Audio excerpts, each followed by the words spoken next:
Entonces, quiero hacer una breve presentación de Mina, que nos va a hablar sobre bueno, ahorita digo el título bien, pero la ley orgánica de la eutanasia en España, que ya lleva 2 años, ¿no? De que se aprobó, y hay datos sobre, pues ya, cómo está funcionando. Mina tiene formación académica en el campo de las ciencias políticas y sociales. Es licenciada en Sociología por la Facultad de Ciencias Políticas y Sociales de la UNAM, Master of Arts in Political Science por la Universidad de Connecticut y Máster en Bioética y Derecho por la Universidad de Barcelona. Ha sido coordinadora de enlace institucional en GIRE, autora de Bioética, Aborto y Políticas Públicas en América Latina, publicado en la revista de Bioética y Derecho de la Universidad de Barcelona. Radica en Barcelona, colabora con la revista de Bioética y Derecho de la Universidad de Barcelona y en la tutoría de tesinas del Máster en Bioética y Derecho. Diana Vargas está invitada. ¿Quién es Diana Vargas? ¿Conocemos a Diana Vargas? Es que está pidiendo entrar, pero no sé quién es. No sé si alguien la invitó y si no, bueno, pues no la voy a dejar entrar porque no sé quién es. Y es miembro del Colegio de Bioética desde 2004 y voy a compartir pantalla en donde está la presentación de Mina. Y Mina, tú me irás diciendo cómo quieres que la vaya pasando.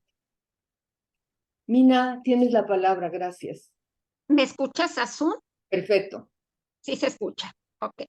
Bueno, primero los quiero saludar a todos y felicitarlos. No pude hacerlo antes. Me pareció excelente el esfuerzo realizado para la organización y el desarrollo del Congreso para 20 años del colegio.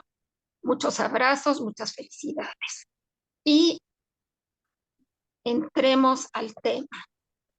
A lo que yo me voy a referir es a la Ley Orgánica de Regulación de la Eutanasia. Perdón, estoy un poco ronca, me tendrán que aguantar con este problema. Ley Orgánica de Regulación de la Eutanasia, que se aprobó, que se publicó en el Boletín Oficial del Estado en marzo de 2021. Y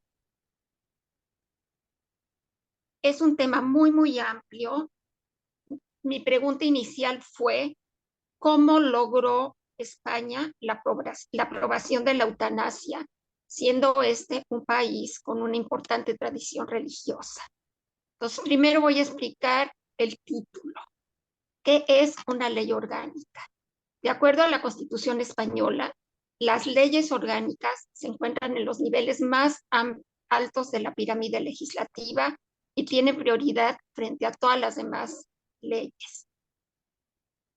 Tienen que ver con el desarrollo de los derechos fundamentales y las libertades públicas, y para aprobar una ley de estas características se requiere una mayoría absoluta de los miembros del Congreso de los Diputados, no de los presentes en la sesión, sino del conjunto de todos los miembros del Congreso de los Diputados, que son 350, y para que una ley con estas características se apruebe requiere cuando menos 176 votos. No es fácil de lograr. Los partidos políticos en España están divididos en muchos bloques y no hay una sola fuerza que concentre esa cantidad de votos. Entonces, hablaré sobre esto un poco más adelante, pero esa es la importancia de una ley orgánica. No es una ley reguladora, simplemente es una ley orgánica con todas estas características.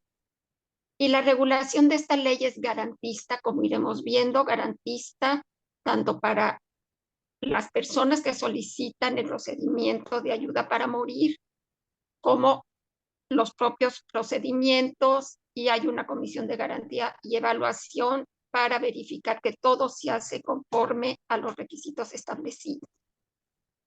Y aquí, cuando hablamos de eutanasia activa y directa, no de los otros tipos de eutanasia, que es la eutanasia indirecta y otros que se han tratado previamente en conversaciones con Asunción. Esta es la eutanasia que un médico practica a una persona que lo solicita, encontrándose en determinadas circunstancias que causan sufrimiento extremo. Esta definición de eutanasia se va a ir completando a lo largo del documento de la ley. En primera instancia es esto, las características básicas es que es una ley activa y directa. Y la pregunta es, ¿cómo logró España, país de importante tradición religiosa, la legalización de la eutanasia? Y tendremos que remitirnos a que España viene de un periodo difícil, complejo, durante todos los años del franquismo, y que a partir del fallecimiento de Franco en 1975 empiezan una serie de transformaciones en los ámbitos político, social y cultural que le dan otro semblante a la España de hoy. Fallece Franco en 78, se forma una nueva constitución que define España como un Estado social y democrático de derecho, y su forma de gobierno es la monarquía parlamentaria, y los principios esenciales son los de libertad, justicia, igualdad y, muy importante, pluralismo político. En el ámbito social, ya para estos años, la sociedad empieza a ser sumamente participativa, y esto se manifiesta en los sindicatos, en las universidades y en la participación de las mujeres. Y en lo cultural, se transita del Estado confesional a la España secular. Y España secular es un dato muy importante cuando estamos hablando de este tipo de leyes como la de la eutanasia, pero también la del divorcio, que se logró en 1981, pocos años después de que se promulgó la nueva Constitución, y la del aborto en 1985. El tema de la eutanasia empieza a estar presente en España a raíz del Congreso Médico de Niza, en donde un grupo de médicos franceses publicaron un manifiesto en favor de la eutanasia para asegurar un fin tan desprovisto de sufrimiento y angustia como sea posible. De esto abrevó Miguel Ángel Lerma, un médico español que regresó de Niza y propuso la creación en España de la Asociación Derecho a Morir Dignamente. Y bueno, Lerma como médico, Paniker como filósofo, y un grupo pequeño pero importante de activistas muy comprometidos con la despenalización de la eutanasia, que le dieron presencia al tema al participar en debates, en columnas periodísticas, en entrevistas en prensa, radio y televisión. Y creo que este factor televisión jugó un papel muy importante para difundir el tema de la eutanasia en una sociedad que resultó ser muy receptiva y solidaria con quienes pedían esta ayuda para morir. Además de los antes mencionados, médicos, filósofos y grupos sociales, la academia jugó un papel importante, no solo desde la perspectiva reflexiva, sino participativa. Y la reflexión fue desde los principios de la bioética laica. No los voy a mencionar, aquí están, los conocemos: el derecho del paciente a decidir libremente sobre el final de su vida hasta el último momento. No coartar esa libertad hasta un cierto punto, sino también y sobre todo en los momentos más difíciles, cuando se acerca el final. Y el ejercicio de la autonomía, desde luego, implica responsabilidad. Los principios vinculan a la relación médico-paciente y la no maleficencia y beneficencia por parte del médico hacia el paciente. Y la justicia, esto también muy importante, que los recursos de los que dispone el sistema de salud en cada país se utilicen en beneficio del mayor número de pacientes. Y ese es el caso aquí en España. La academia hizo publicaciones, hay un texto importante de María Casado en 1994, aquí está el título, y han seguido publicando materiales en la colección de bioética del Observatorio de Bioética de la Universidad de Barcelona, Y los académicos no solo participan con sus publicaciones, sino también en comités de bioética y colaboran con el movimiento, con la Asociación Derecho a Morir Dignamente. Otro factor importante que incidió en la aprobación, en el tránsito de la ley de eutanasia hasta que fue aprobada, fue el de los casos emblemáticos. De esto hablé en algún otro momento y también aparece en el texto que publicamos en Nexos. El caso de Ramón Sampedro en 1998, ya llevaba 30 años con tetraplegia y muchos de esos años solicitando el derecho a una muerte digna.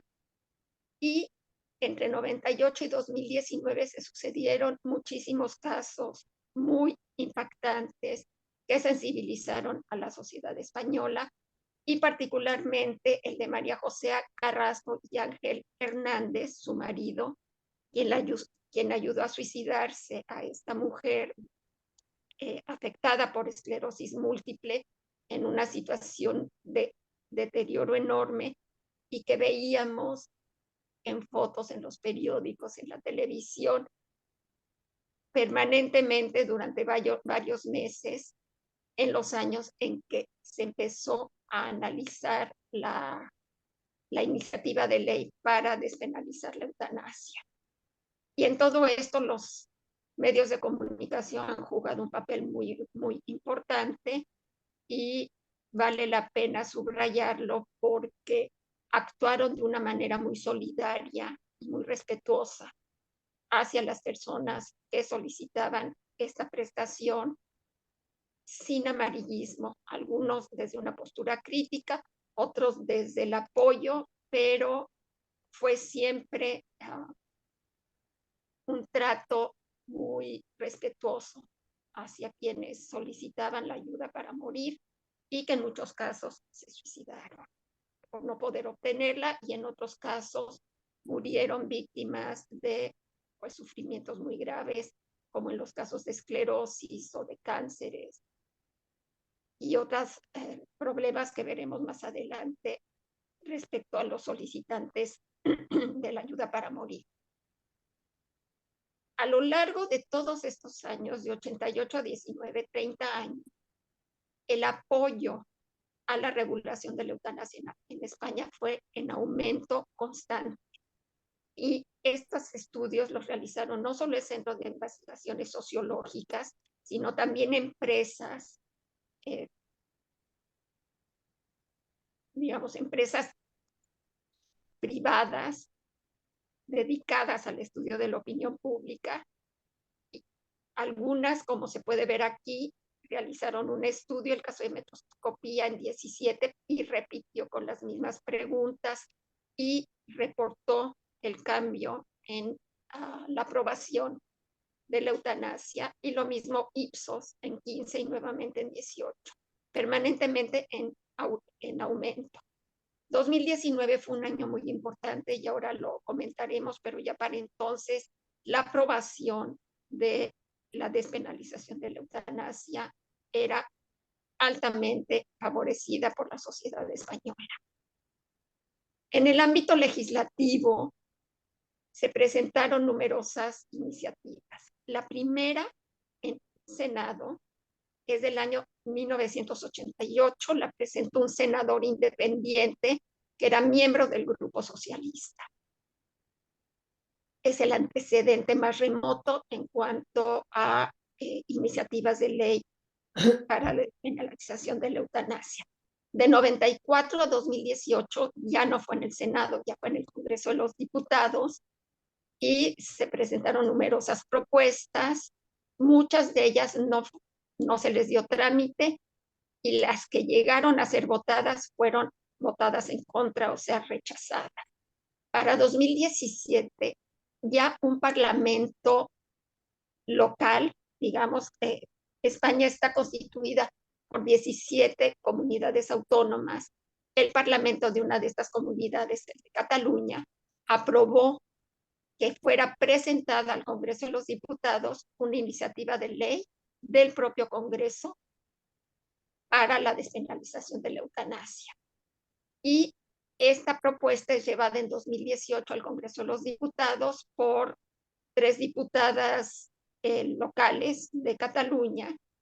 Se admite a trámite, el grupo político, el grupo partidario de Unidos Podemos presenta otra propuesta que es rechazada. Un segundito que me sacó del cuadro. Y también el PSOE presenta su iniciativa. Aquí hay 3 puntitos, 3 asteriscos pequeñísimos, porque entre 18 y 21 la discusión de la ley de eutanasia se ve suspendida porque hay una moción de censura al gobierno del Partido Popular, a Mariano Rajoy, por cuestiones de corrupción dentro de su propio partido. La moción prospera, pero todo queda paralizado en materia de ley de eutanasia. En este periodo, justamente, en el año de 19, es cuando María José Carrasco le pide a su marido que le ayude a suicidarse, porque pierden la esperanza de que la ley fuera a ser aprobada en breve. Y esto detona todavía mayor presión para que a la hora de que se discuta la iniciativa de ley en el Congreso de los Diputados sea aprobada. Finalmente, y después de varias discusiones y de aprobación en el Congreso, de enviar la iniciativa al Senado para observaciones o modificaciones, finalmente en marzo del 17 el Congreso de los Diputados aprueba la LORE con 202 votos a favor de todos estos partidos, del Partido Socialista Obrero Español y de un grupo de partidos nacionales y de otros que son partidos de los parlamentos locales. Estos 202 votos son los que permiten que la ley sea considerada una ley orgánica que será muy difícil de modificar porque necesitaría igualmente un número mayor a 176 votos para poderla modificar o deponer. Y como vemos, no hay partido que por sí solo pueda lograr esa votación. Tienen que hacer alianzas y este tipo de alianzas para aprobar una ley incide sobre el contenido de la ley. Ahora lo veremos. El 17 de marzo se vota. El 24 de marzo, el rey y el presidente de gobierno sancionan la ley, como establece la Constitución española, y es publicada en el Boletín Oficial del Estado. Y 3 meses después, de acuerdo con una de las puntos de la ley, finalmente entra en vigor. Y aquí un dato interesante: al día siguiente de su entrada en vigor, en Euskadi se produce la primera eutanasia mediante un documento de voluntad anticipada. Aquí quiero mencionar que les pedí que si tenían preguntas o puntos que quisieran que yo tratara especialmente, me las hicieran llegar. Solamente Asunción me hizo llegar un par de preguntas, y una de ellas era si se podía, si se estaba practicando la eutanasia mediante los documentos de voluntad anticipada, y sí, ciertamente. Y el primer caso fue así como se realizó. El hijo de la mujer que recibió la eutanasia fue el representante de su madre y él fue el que presentó el documento, y en función de este documento de voluntad anticipada se realizó el procedimiento de ayuda para. Bueno, pasemos al texto de la ley. Me voy a ir más o menos rápido porque quien haya leído la ley y quien no la haya leído va a encontrar todo esto en el texto, y sí les recomiendo que lo lean para los que estén interesados, pero no solo el texto, sino también el manual de buenas prácticas y un protocolo que acompañan a la ley y que complementan lo que dice el texto de la ley. La ley ¿Nos reconoce, puedes mandar todo eso, Mina? sí, con Para, mucho gusto. gracias. Sí, es más, están los links aquí en las mismas diapositivas, pero se las mando después. Bueno, el texto empieza reconociendo que es respuesta a una demanda sostenida de la sociedad, lo cual es muy cierto, y si esto no hubiera sido así, difícilmente se hubiera logrado que la ley fuera conocida y aprobada en España. La sociedad tuvo un papel muy importante y lo subrayo porque creo que en cualquier país, incluido México, pues la demanda tiene que venir de la sociedad. Escuché con atención la mesa sobre final de la vida en la que participaron Pedro y Juan Cruz, y ciertamente hay propuestas para una ley, pero debe haber también una demanda, y una demanda fuerte que yo no sé, ustedes saben mejor si existe o no existe todavía en nuestro país. Otra definición de eutanasia. Yo les decía al principio que la eutanasia está definida como activa y directa. Y cada vez que se menciona en el texto de la ley, aumentan rasgos sobre lo que es, sobre el concepto de eutanasia.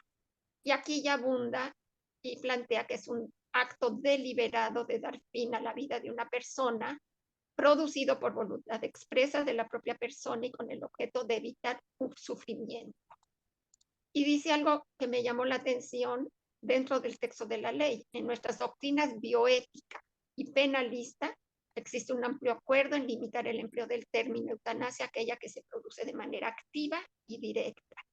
Aquí todavía no habla de la situación de la persona, voluntad expresa de la propia persona, no habla en qué condiciones se encuentra esta persona, pero más adelante define lo que es un contexto eutanásico y allí veremos cuáles son los requisitos. Y bueno, las causas también las conocemos, el hecho de que hay mayor esperanza de vida y un deterioro que inevitablemente sucede, que existen medios técnicos capaces de sostener durante tiempos prolongados la vida de las personas sin que esto implique que va a tener una mejoría significativa. Pero aquí nuevamente muy importante la secularización de la vida, la conciencia social y los valores de las personas en España, que es algo que reconoce el texto de la ley o que destaca el texto de la ley, y también el reconocimiento de la autonomía de la persona también en el ámbito sanitario. La Constitución reconoce la autonomía de la persona, pero aquí ya estamos hablando específicamente en el ámbito de la salud, en el ámbito sanitario. Y bueno, ese es un nuevo derecho individual importante, la creación de un nuevo derecho. Y esto, bueno, pues causa mucho entusiasmo porque se va avanzando en la conquista de derechos.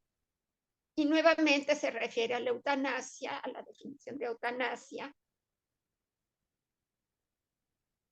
Y aquí en el cuarto renglón habla de que este procedimiento se lleva a cabo en un contexto de sufrimiento debido a una enfermedad o padecimiento incurable que la persona experimenta como inaceptable, o sea, en contra de su dignidad, de lo que considera digna, y que no ha podido ser mitigado por otros medios. No ha podido ser mitigado por otros medios se refiere específicamente a los cuidados paliativos. No lo dice con todas sus letras aquí, pero esa es la referencia. Los cuidados paliativos no han podido mitigar este sufrimiento causado por la enfermedad o el padecimiento incurable. Y aquí vamos a la parte más jurídica. La eutanasia conecta con un derecho fundamental de la persona constitucionalmente protegido como es la vida, ciertamente, pero, y este es un pero muy grande, no basta. Se debe, el término que utilizan es cohonestar, que significa armonizar o compatibilizar o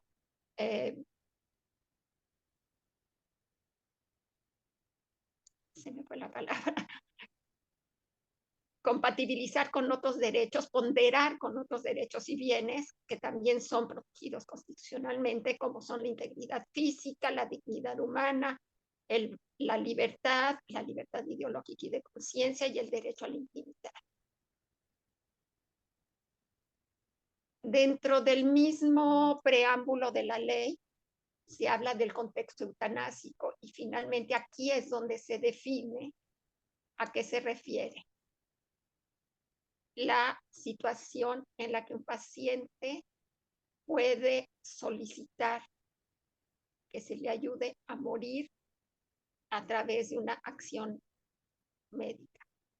El contexto eutanásico acepta legalmente prestar ayuda para morir a otra persona y debe delimitarse con arreglo a determinadas condiciones que afectan a la situación física de esta persona, con el consiguiente sufrimiento físico o mental en que se encuentra, las posibilidades de aliviar su sufrimiento y las propias convicciones morales de la persona sobre la preservación de su vida en unas condiciones que considere incompatible con su dignidad.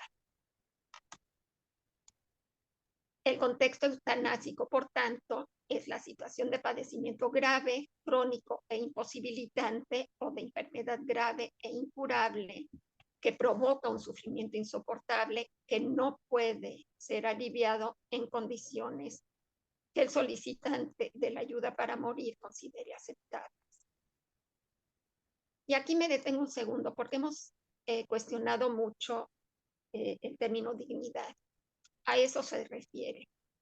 El considerar aceptable para mí un tratamiento, una situación que me parece indigno. No es aceptable. Y esto está contemplado dentro de las convicciones morales de la persona, que considero o no como digno. Bueno, este contexto eutanásico requiere de una valoración cualificada y externa, y es por ello que se constituyen las comisiones de garantías y evaluación. Valoración cualificada y externa al solicitante y a la persona ejecutora, en este caso el médico, anterior y posterior al acto eutanásico. En algunos países europeos no se realiza una valoración previa, simplemente una valoración posterior. En este caso, y como parte de este espíritu garantista de la ley, se realiza asimismo una evaluación previa. Y garantiza también, si esto se garantiza para el paciente, se garantiza también la objeción de conciencia para el médico. Y ese es un tema en el que se abundará un poco más adelante. Ahora, esta es una reflexión muy importante porque se refiere a que en determinadas circunstancias en que la persona considera vulnerada su dignidad, como es la que define el contexto eutanásico, el bien de la vida puede decaer en favor de los demás bienes y derechos con los que debe ser ponderado, toda vez que no existe un deber constitucional de imponer o tutelar la vida a toda costa y en contra de la voluntad del titular del derecho a la vida. No sé si quieran que aquí me detenga un momento o continúo y van haciendo notas para comentarlas al final. Yo creo que sí, Mina, continúa y todos vamos tomando nota. Ok, bueno, pues aquí ya entramos en materia, cuáles son los requisitos para poder solicitar esta prestación de ayuda para morir. Ajá, y yo aquí creo que la negociación para lograr el número de votos necesarios en el Congreso de los Diputados tuvo que limitar de alguna manera estos requisitos. El de nacionalidad española o residencia legal en España superior a 12 meses es evidente porque tratan de evitar el turismo eutanásico, como es el caso de Suiza, por ejemplo. La mayoría de edad, yo creo que esto sí se negoció. porque hay personas menores de edad que están pasando por sufrimientos intolerables por causa de enfermedades o padecimientos graves y que no están contemplados en esta ley. Supongo que este fue un punto que se negoció con los demás partidos. La plena capacidad de obrar y decidir en el momento de la solicitud. Esto es muy importante porque hay quienes cuestionan que se esté aplicando la eutanasia a personas que no son capaces, a personas incapaces. Y en este sentido también hay garantías para los pacientes que no tienen capacidad plena de obrar y decidir en el momento de la solicitud. Y hay una indicación para el médico conforme al protocolo para valorar la incapacidad de hecho. Ese es el protocolo que acompaña a la ley y dice qué tipos de medidas tomar, incluso programas específicos que se utilizan en psicología y en psiquiatría para evaluar la situación de incapacidad. Y cuando esto se da, cuando el paciente es incapaz, una garantía adicional es la presentación del documento de voluntades anticipadas. Bueno, otro requisito es que el paciente disponga por escrito de la información de su proceso médico, cuáles son las alternativas, cuáles son las posibilidades de actuación, y se incluyó la de acceder a cuidados paliativos integrales. Supongo que también los partidos que no daban su voto a esta iniciativa insistieron en que se incluyera el ofrecimiento al paciente de poder acceder a cuidados paliativos integrales comprendidos en la cartera común de servicios. Eso es los que ofrece la Seguridad Social española, no la pública, no la privada, sino la pública. Hay manera de acceder a cuidados paliativos, pero hay muchas críticas respecto a que no son suficientes ni suficientemente buenas. Y aquí el reiterar la solicitud, por lo menos en 2 ocasiones, de manera autónoma, consciente, informada. Nuevamente, cuál debe ser el contexto eutanásico: padecimiento grave, enfermedad grave y el sufrimiento físico o psíquico intolerables, lo cual debe ser certificado por el médico. Y firmar un consentimiento informado previo a recibir la prestación de ayuda para morir. Aquí no me voy a detener en el documento de voluntad anticipada. Es una garantía que ofrece la ley. Hay variedad de formatos. Yo les estoy poniendo aquí 2 ejemplos para que quien tenga interés en conocerlos tenga referentes. Pero bueno, y muy importante, una vez que se presenta un documento de voluntad anticipada, pasa al Registro Nacional de Instrucciones Previas y un fichero automatizado. Quien tiene un documento de voluntad anticipada que ya ha registrado, le aparece también en su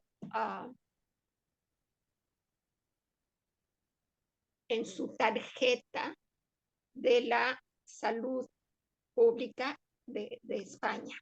Entonces, todos los documentos de instrucciones previas, yo sé que esto le interesaba mucho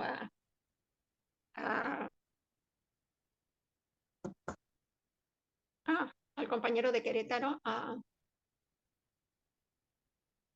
Bernardo y Bob. Bob estaba especialmente interesado en estas cuestiones del documento de voluntad anticipada.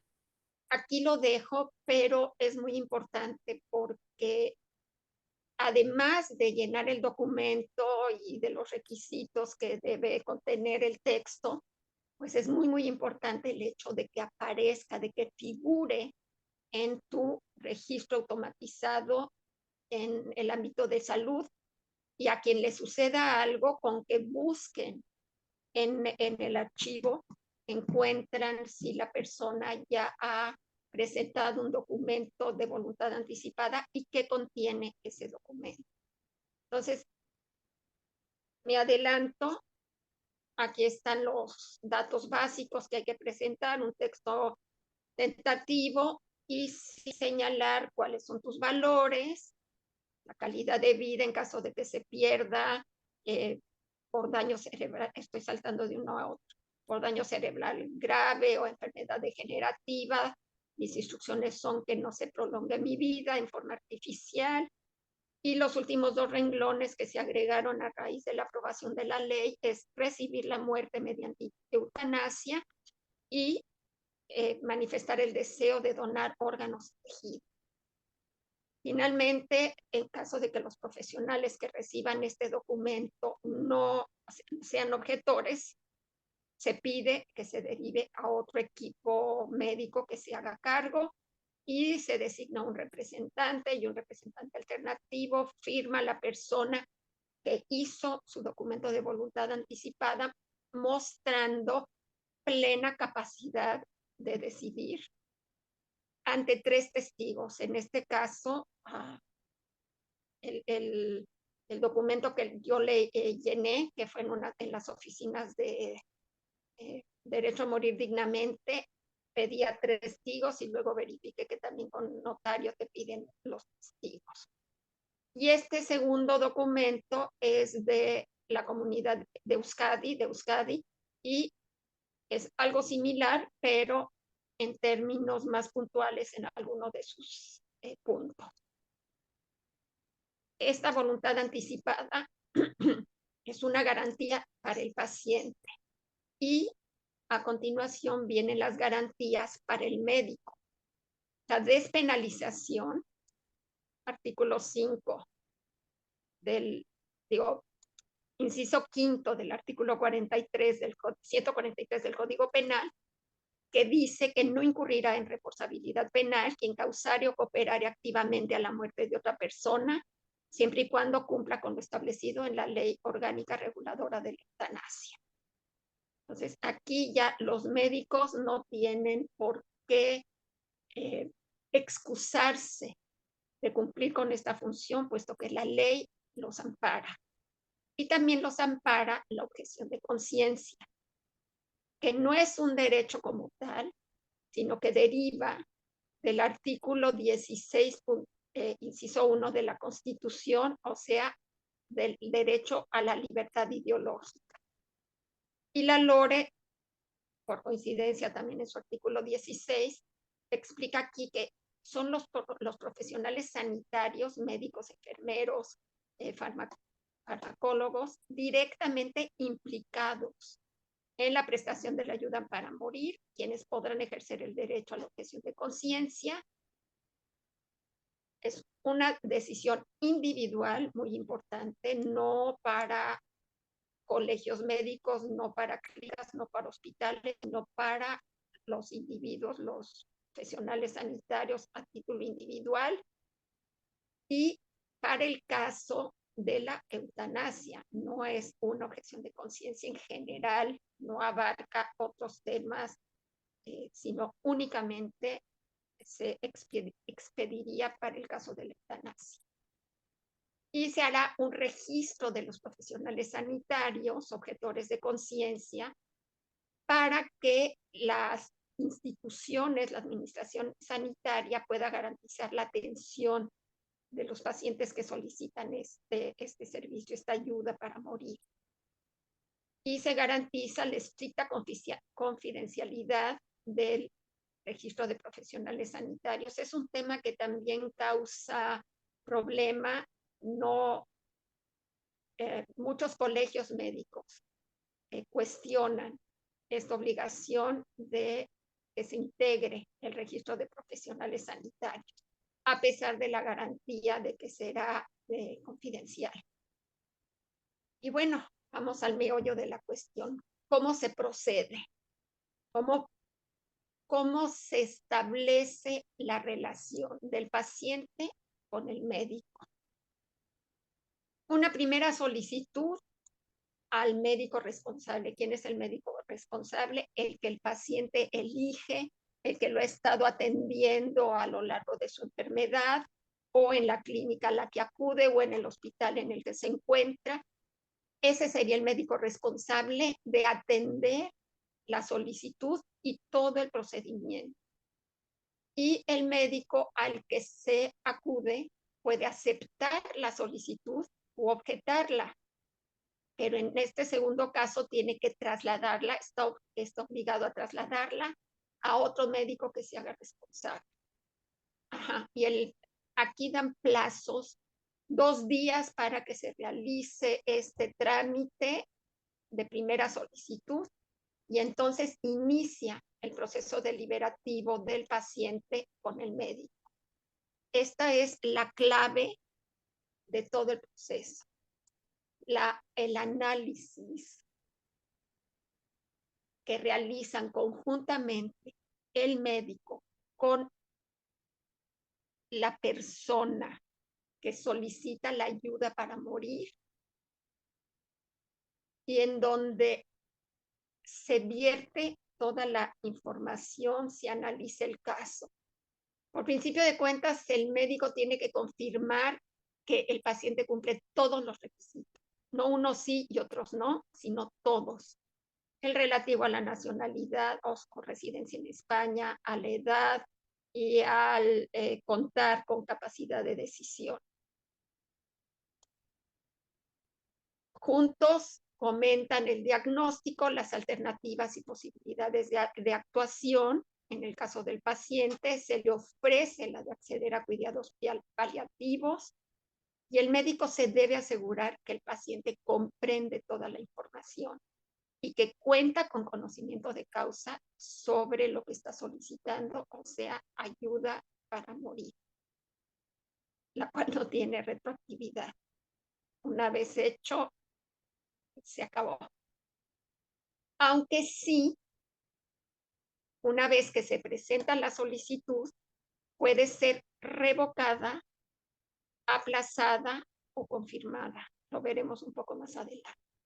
El médico constata que la voluntad del paciente no sea precipitada ni sea formulada en estado depresivo, que no esté sometida a presiones externas de ninguna índole.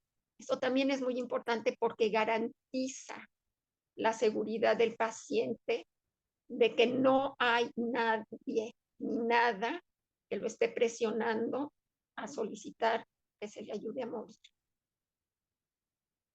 Y bueno, en este punto 2 se realiza toda la deliberación entre médico y paciente, y se formulan todas las preguntas, y el médico realiza todas las aclaraciones y responde a todo lo que el paciente quiera saber, necesite saber. Además, le hará llegar la información por escrito o en otro formato, que puede ser audiovisual, en caso de que el paciente tenga problemas para leerlo, leer un texto escrito.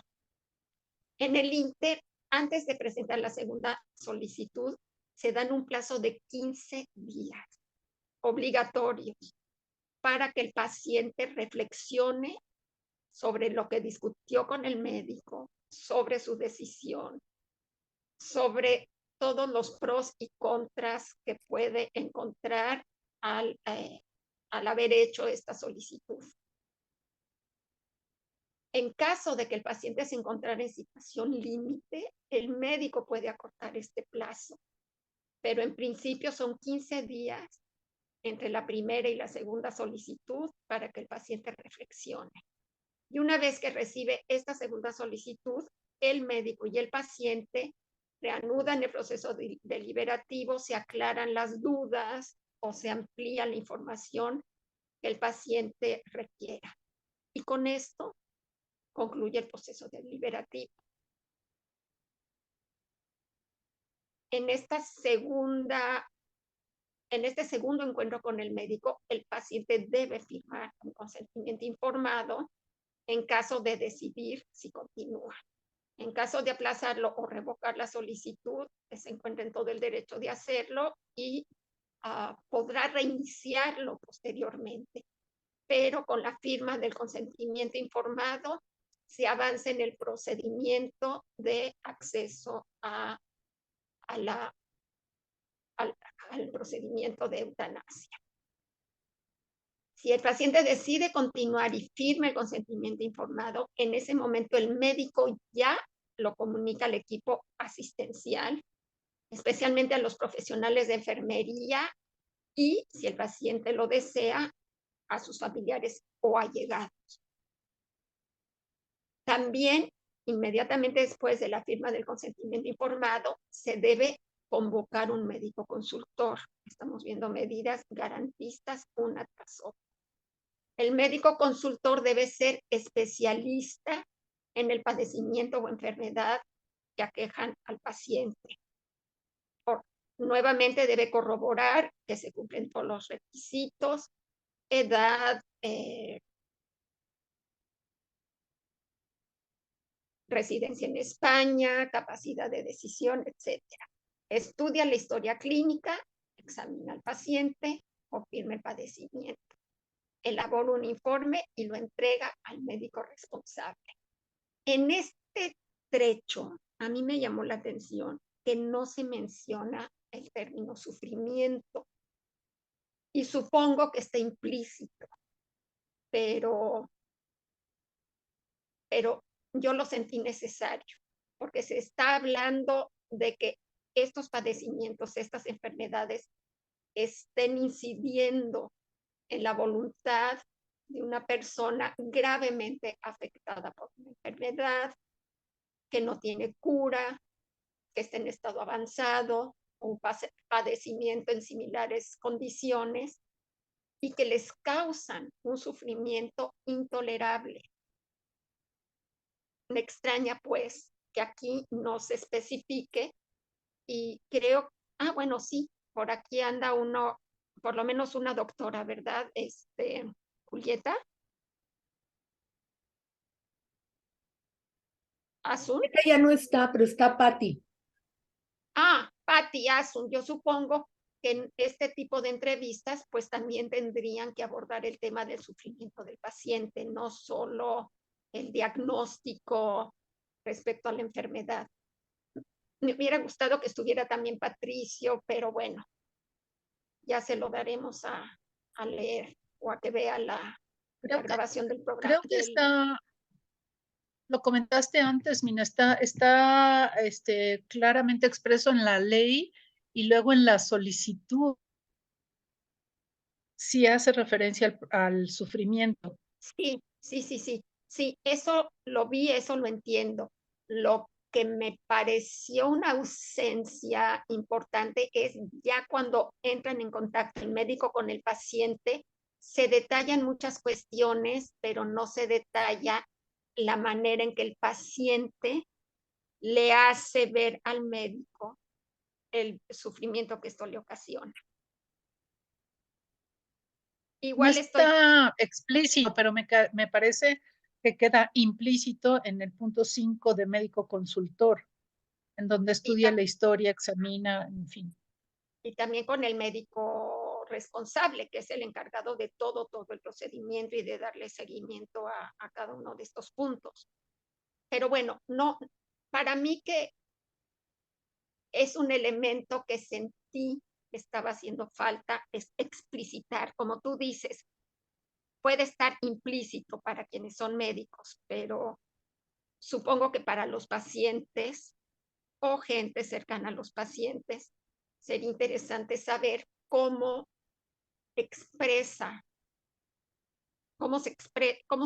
en este tipo de solicitudes de entrevistas la cuestión del sufrimiento intolerable. Seguimos. Después de estas solicitudes al médico responsable, a la entrevista con el médico consultor, antes de que se realice ya la prestación de ayuda para morir, el médico responsable debe notificar al presidente de la Comisión de Garantía y Evaluación. El presidente de la comisión, y más adelante veremos exactamente qué son, cómo están integradas, qué funciones tienen estas comisiones, El presidente designa a un médico y un jurista, miembros de la comisión, para que efectúen un control previo. El control previo es en términos de que toda la documentación esté completa y clara. Y en caso de dudas, pueden entrevistarse con el médico responsable o con el médico consultor o incluso con el paciente. Una vez que verifican que todo está en orden, emiten un informe que se presenta al Pleno de la Comisión de Garantía y Evaluación. El siguiente punto, 7, es la realización de la prestación de la ayuda para morir. Y antes de entrar directamente a esto, los remito al Manual de Buenas Prácticas en Eutanasia, que tiene un apartado justamente sobre la prestación de la ayuda para morir, las consideraciones generales y las dos modalidades en que esta se puede realizar. Lo veremos un poquito más adelante en la siguiente diapositiva. Pero también trae un conjunto de tablas con los medicamentos y las dosis a utilizar en cada caso y que estas estarán... Oye, Mina, nada más te quiero decir, faltan 20 minutos para que calcules que hay un poco de tiempo de preguntas. 20 minutos para que ¿Las 10? termine la sesión. Sí. Sí. Bueno, más o menos. Entonces, medicamentos estarán disponibles y serán financiados por el sistema de salud. ¿Y cómo se realiza esta prestación? Bueno, pues una vez que la Comisión de Garantía y Evaluación da su visto bueno, está reconociendo el derecho a la prestación de la ayuda para morir y esto se lo pasa al médico responsable para que proceda a realizarla. El paciente decidirá la fecha, el lugar y la modalidad de la prestación. El lugar puede ser un hospital público, privado, o en el domicilio o en una clínica, y lo podrán acompañar sus familiares. Esta siguiente diapositiva simplemente explica que es una prestación sanitaria de reciente aprobación y entonces todo el equipo, todos los profesionales implicados deben examinar juntos y en detalle todo el proceso y hacerlo con el máximo cuidado y profesionalidad.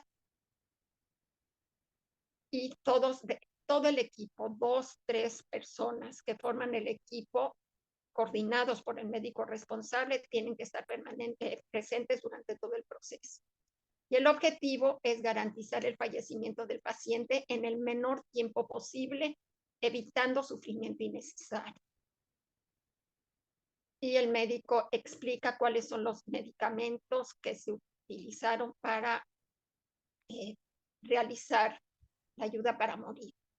Y aquí, en la siguiente diapositiva, dice que la prestación se puede realizar tanto por administración directa al paciente de una sustancia por parte del profesional sanitario competente. Suele ser enfermero o enfermera, no el propio médico. Aunque el médico y los demás profesionales sanitarios asistirán al paciente hasta el momento de su muerte. Pero esto implica la participación de otros sanitarios, digamos, no exclusivamente el médico en la realización de la ayuda para morir. Y el segundo caso, el primero es la administración directa y el segundo es que el paciente se la pueda autoadministrar para causar su propia muerte y entonces lo puede hacer o por vía oral o por vía intravenosa. El paciente abriría la llave de la bomba de infusión del medicamento que induciría el coma y de esa manera inicia el proceso. Cuando el paciente está en coma, lo hayan comprobado el médico, enfermeros, etcétera, el profesional sanitario administrará el bloqueante neuromuscular. Y, desde luego, aquí tendrán que estar presentes el médico y el resto del equipo. ¿Cómo se verifica? Esto ya hasta acá hemos llegado a la realización de la eutanasia. A partir de aquí es cómo se verifica posteriormente por la Comisión de Garantía y Evaluación. Hay muchísimos datos que piden y entre ellos la naturaleza del sufrimiento continuo o insoportable padecido y las razones por las que el médico que entrevistó al paciente considera que no tenía perspectivas de mejoría. Son toda una serie de documentos que se tienen que presentar al final del procedimiento y la verificación de todos estos documentos se debe realizar en un plazo no mayor de 2 meses. Y bueno, sobre la consideración legal de la muerte, Pedro lo dijo en su presentación, tendrá la consideración de muerte natural a todos los efectos. Es importante para el paciente, para la familia, para todos los trámites que tengan que realizar posteriormente. ¿Qué es la Comisión de Garantía y Evaluación? Pues justamente un órgano multidisciplinar integrado por 7 miembros como mínimo, entre ellos médicos, enfermeros y juristas, y tienen que garantizar que todo el procedimiento se realiza conforme a lo que prescribe la ley y evaluar que cada uno de los pasos se realicen como debe de ser. Y ante esta comisión, a los pacientes que se les rechaza su solicitud, pueden solicitar, pueden reclamar para que se revise su caso y si se les vuelve a negar, pueden presentar un recurso en la jurisdicción contencioso-administrativa. Bueno, y es el órgano que elabora el informe anual y el que orienta en lo necesario, es el órgano consultivo para la aplicación de la ley en su jurisdicción, que es cada una de las 17 comunidades autónomas. En recomendaciones hay una parte importante, bueno, hay varias cuestiones, pero una que quiero destacar un poquito más adelante. Están obligados a guardar secreto y proteger la confidencialidad de los datos de los pacientes. Y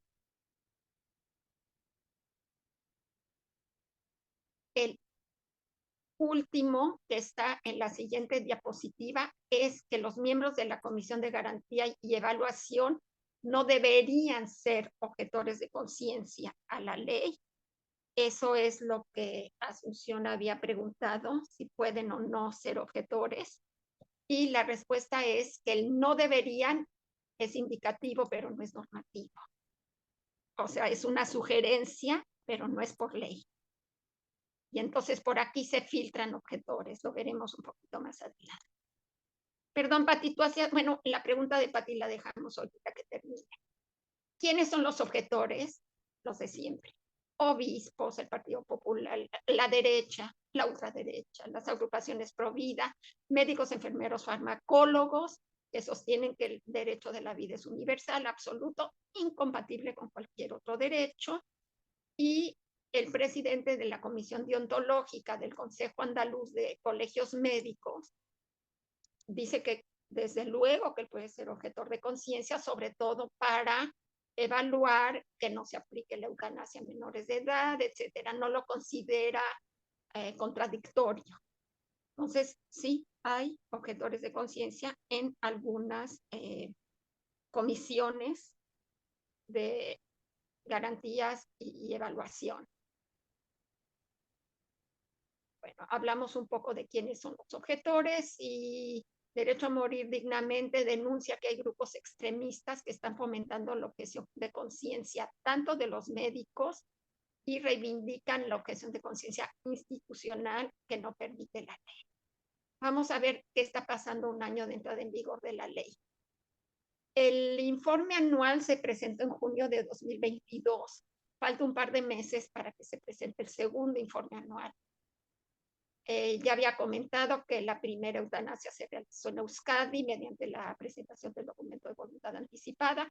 Durante los primeros meses se registraron muchas trabas burocráticas intencionales, digamos, en comunidades como Andalucía y Madrid.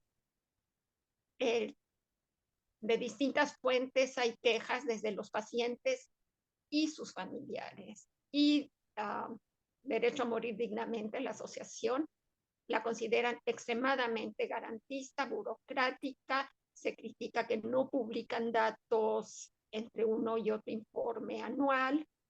El acceso en las comunidades es muy desigual.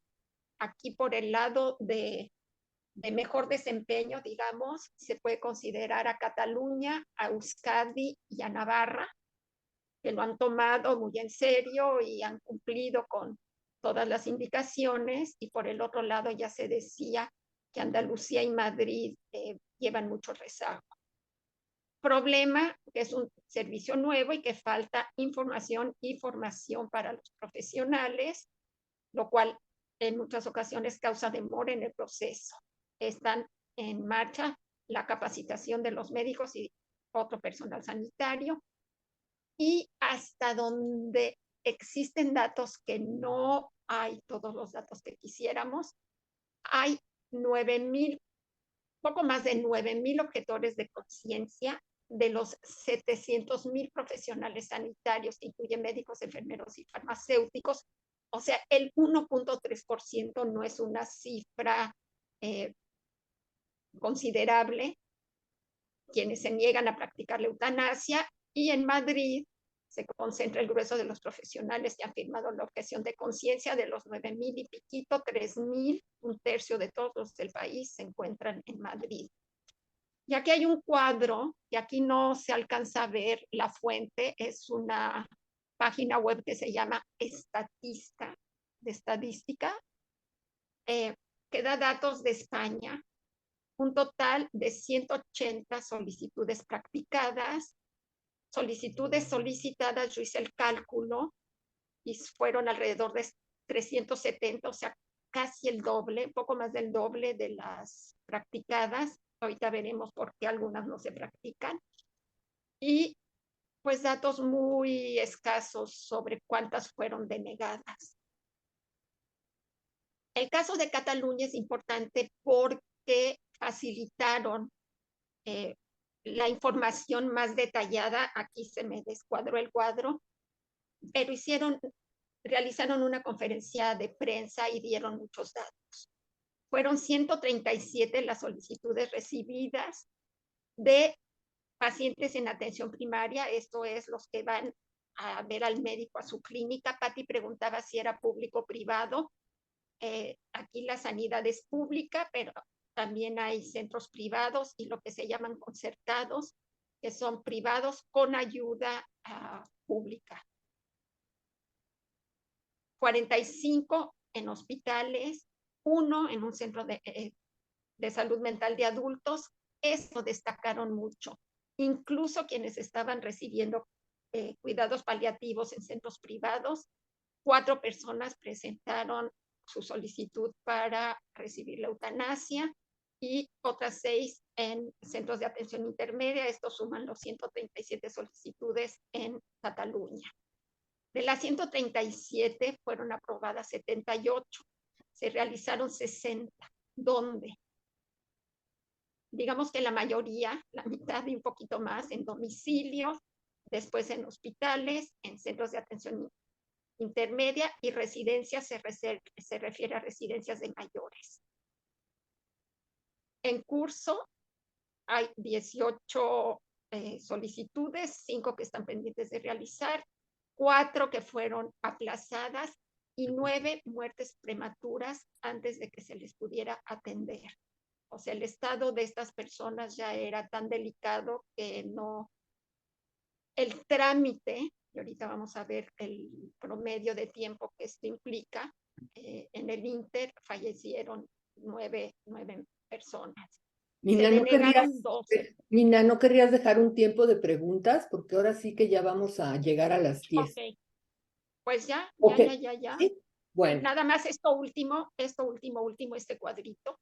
El tiempo medio para que una solicitud sea atendida son 47 días, mes y medio. Para muchos es alargar su sufrimiento.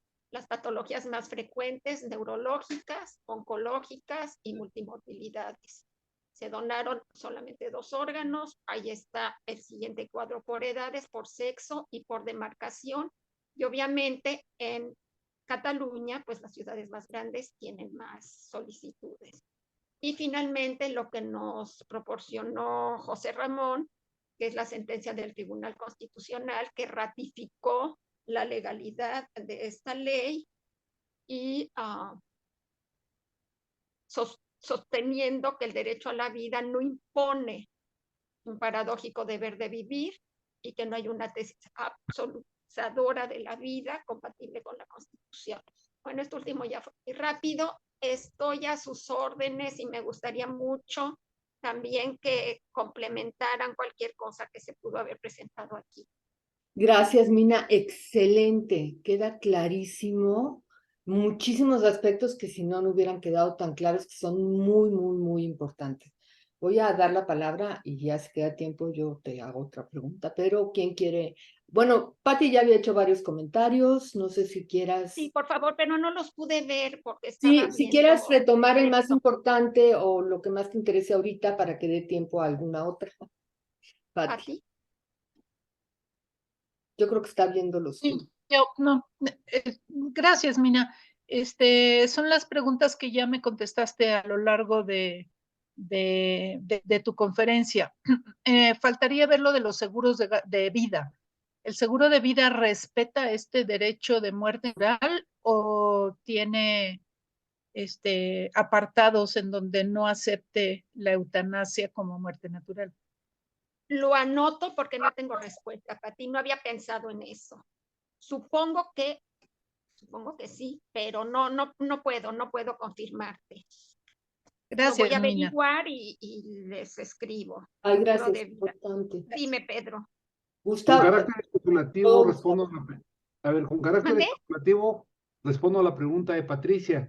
Supongo que debe ser algo parecido a México. Generalmente los seguros de vida, tratándose de este tipo de temas, establecen un periodo de espera, después del cual cualquier causa de muerte queda protegida. Por ejemplo, en el caso de México son 2 años. Una vez que el seguro de vida tiene 2 años, inclusive el suicidio queda amparado. Entonces quiero pensar que en España debe ser muy similar, debe establecer su periodo de espera para que no, durante el cual ninguna muerte, ningún tipo de muerte queda comprendida y después del cual cualquier muerte queda comprendida. Quiero pensar que debe ser igual. En México, si se estableciera la eutanasia al amparo de la hija del seguro, habría que esperar 2 años, después de los 2 años quedaría protegida amparada la muerte por eutanasia. Una pregunta, Mina. ¿Hay Sí, mediciones sobre el impacto que ha tenido en la aceptación social de la eutanasia la aprobación de la ley? sí. Sí. ¿Tú viste el cuadro de estadísticas No, de encuestas? Sí, bueno, previo a la votación, digamos, había ascendido de 88 a 2019, 30 años, del 53% al 87%. Mira, esto es muy interesante y por eso yo quise insistir en lo de la televisión. La televisión en España es un personaje más en la familia. Se reúne la familia y el televisor. Y eso es, no sé, ahora en los últimos años yo creo que ya es menos, pero las familias suelen comentar lo que se ve en los medios y eso generó mucha gran sensibilización entre la gente en apoyo a la ley de eutanasia. Por eso subía y subía y subía los números cuando se preguntaba si apoyaban que se reglamentara la ley. Entonces, quienes han objetado, pues lo manifiestan en aquellas comunidades donde es tan disparejo el nivel de realización de estos procedimientos. Y sabemos, igual que en México, igual que en todos lados, hay comunidades autónomas aquí, estados de la República en México, no sé cómo se llaman en Colombia, en los que unos son más progresistas, proclives a defender este tipo de derechos y otros que se abstienen o los obstaculizan. Entonces, no es raro que en Madrid se manifiesten tantos objetores y que en Cataluña y Euskadi, País Vasco, haya una apertura mucho mayor a la realización de este procedimiento. Gustavo tiene una pregunta también. Sí. ¿O quiere participar? Hola, Gus. Mina, muchas gracias por tu plática. Muy interesante, pero yo me quedé pensando, vivimos en un tiempo en donde muchos derechos que se consideraba que ya estaban garantizados y que habían llegado para quedarse, su reconocimiento, se han revertido. Y entonces yo me preguntaba, ¿qué tan posible sería que si cambia el escenario político en España, se perdieran estos derechos y estos logros a los que se ha llegado? Muy buena pregunta. Mira, por eso yo insistí tanto en que es una ley orgánica, no es una ley reglamentaria es una ley orgánica que requiere de una mayoría de votos de todos los miembros del Congreso de los Diputados. Congreso de los Diputados y Senado conforman lo que aquí se llaman las Cortes Generales. El Congreso de los Diputados tiene mucha mayor participación en la elaboración de leyes que el Senado. El Congreso de los Diputados está integrado por 350 diputados. Para que haya una mayoría necesitas un mínimo de 175 más un voto, 176. Ningún partido configura por sí mismo esa mayoría. Ni siquiera la alianza que formaron al triunfo de las últimas elecciones, el PSOE con Unidas Podemos, lograban esa cantidad. Tuvieron que recurrir a muchos otros partidos más pequeños, incluso al que se llama Ciudadanos, que insistía todo el tiempo en que lo que había que hacer era fortalecer el sistema de cuidados paliativos. Por eso yo digo que allí se negociaron algunas cuestiones, como el no autorizar que esta prestación se le otorgara a menores de 18 años, caso que sí hay en Holanda, pero no en España. Puede ser retroactivo, pues tendría que haber una derechización muy significativa en el Parlamento, para que partidos como Vox, que sí de repente creció exponencialmente, y el Partido Popular, y el 21 pequeñito que los apoyó, pero también Ciudadanos, que es así como wishy-washy, pudieran lograr ese número de votos para modificar o derogar la ley. No lo veo fácil, pero posible sí, fácil no lo veo. Tendrán que Muchas ser gracias. muchísimos, así que tendrían que ser muchísimos que votaran en contra, porque y esperemos que no. Pues sí, más de la mitad de los diputados, aunque no estuvieran presentes algunos, tendrían que juntar la cantidad de 176 votos en un Congreso de 350. No está fácil. Mira, voy a hacer algo. Les voy a mandar, creo que 2 cosas. La pregunta que me hacía Patti del seguro de vida, que Pedro ya nos dio alguna sugerencia, y cómo está configurada actualmente el Congreso, porque van a ver los colorcitos verde de distintos tonos, rositas. Son un montón de partidos, son como 20 partidos. Entonces no hay un bloque. No es como PRI, PAN, PRD, Morena y el otro anaranjado. No. O demócratas y republicanos. Está mucho más desarticulada las formaciones políticas acá. Y sí, lamentable lo que está pasando en Estados Unidos con la cuestión retrógrada. Y quiero decir algo al final. Claro. Yo no sobre este tema, sobre el tema anterior. Yo no sé si nos metimos a ese tema de las mujeres trans o nos metieron, pero nos metimos o nos metieron. Mira, Pedro se ríe. No, pues Nos metimos o nos metieron. Yo no sé si es una prioridad. Se los quiero preguntar, no quiero respuesta ahorita, nada más que valoremos como colegio si nos queremos meter en un terreno tan espinoso. Bueno, ahora tenemos un acuerdo, Mina, esa sí es una respuesta. Hablamos, todos los que iban a protestar, en lugar de protestar, fueron a dialogar, y ahora sí tenemos un acuerdo de hacer algo, más lo que nos interesa aprender. pero evidentemente tenemos muchos temas más, entonces tampoco se trata de que ahora nos vamos a dedicar a ese tema, por supuesto que no.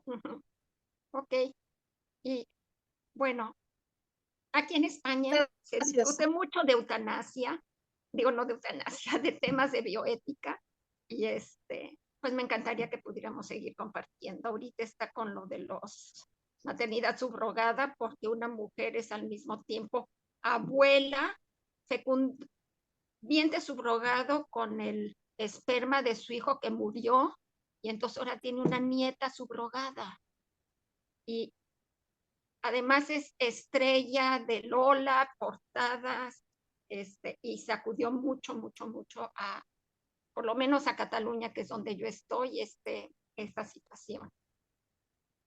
Temas hay, temas Por supuesto. surgen mucho. Yo me retiro. Muchísimas gracias, Mina. Excelente seminario. A ti, Grete. Gracias. A ti también te mando besos. Y a Pedro también. No crean que nomás Gustavo.